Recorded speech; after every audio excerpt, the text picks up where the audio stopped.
Well, on a day when many businesses are voluntarily closing for the ICE blackout protest, WMAR2 News' Catonsville reporter Jack Watson visits shops that closed recently, but not by choice.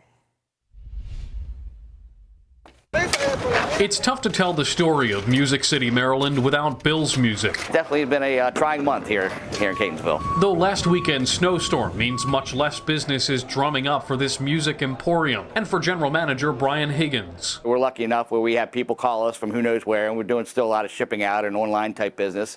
But yeah, it's been pretty slow within the store for the last 3 or 4 days. Good thing is when people brave the elements to come in, they usually do come in to get something. This January in Catonsville, extreme weather was one of many factors beyond the ordinary for this town's iconic Frederick Road.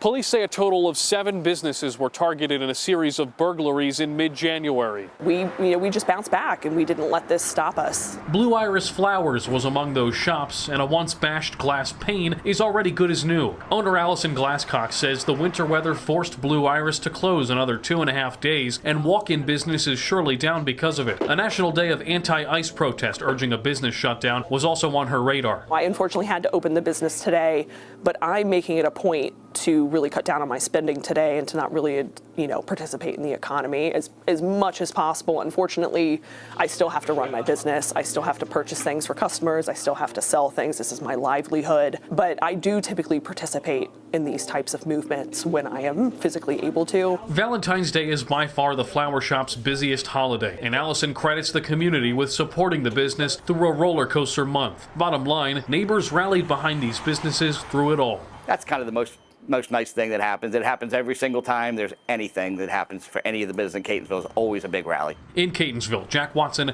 WMAR2 News.